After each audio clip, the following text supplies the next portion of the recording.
Hello, my name is Andy Baker. I'm the country director in Tajikistan, and I'd like to tell you about the Tajikistan water supply and sanitation project.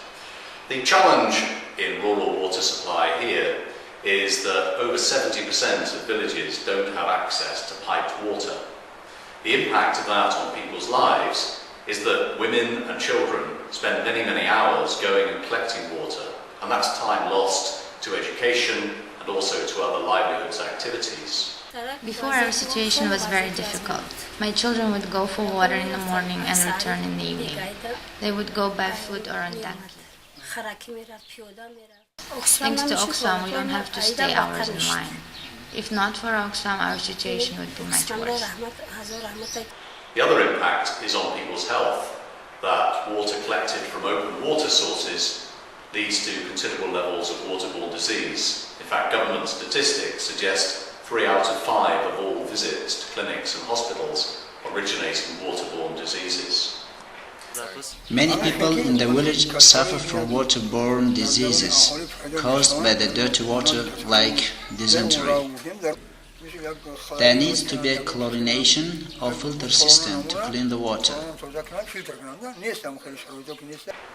The response of the donor community and development community to this challenge has been long and varied and has involved many different organisations building water supply systems in villages.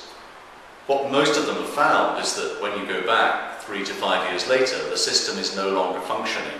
And the reason for that is about Soviet-era laws and governance structures that don't lend themselves to community-led approaches. This project is therefore about addressing those challenges, about working with the government to find ways to change the laws and to change the government structures. The project works through a network. It convenes and facilitates a network of around 60 organisations, many of them from government, but also from NGOs, donors, private sector, the media, academia, and of course communities themselves. And it gets those network members to talk to each other and raise challenges and issues with rural water supply. When issues are identified, the network then leads on research and working groups and pilots on the ground to try to find appropriate working solutions and presents them to the government in the form of policy papers. That's really what makes this project a little bit new and different from Oxfam, is that it's leadership from behind. It's leadership through facilitation and through networking, rather than through Oxfam being at the forefront and establishing changes in policy proposals itself as Oxfam alone. Hello, my name is Ghazi Kilani. I am the Tajikistan Water Supply and Sanitation Project Manager. I'd like to tell you about the successes of this project.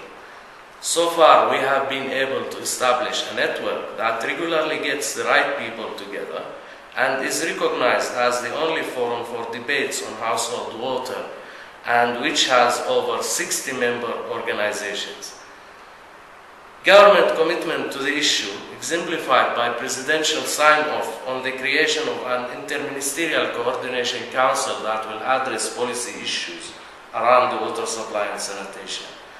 Some early changes to policy, example, simplification of the procedures to obtain construction permit for water supply and sanitation infrastructure in rural areas. How do we measure this work? Ultimately, the indicator will be about numbers of people able to sustainably access clean water. Interim measures include government acceptance of policy briefs and changes in laws. At local level, interim measures include local government district development plans, including mechanisms to bring about sustainability of water service. And another measure will be the extent to which new donor money can be attracted to the rural water supply and sanitation. What are the challenges? First is conflicting priorities. There are many problems in Tajikistan and many projects pushing the government to reform, each of which requires government time and effort. Again, conflicting priorities. Water in Tajikistan is central to a number of governmental priorities and economic vested interests of the elite, as a source of hydropower and as a source of irrigation for cotton, for cash crop cotton. Keeping household water access and quality protected against changes in those sectors is a challenge. And lastly, competition for scarce resources. Few donors, tight government budgets, and thus limited money available to expand and build on the work funded so far.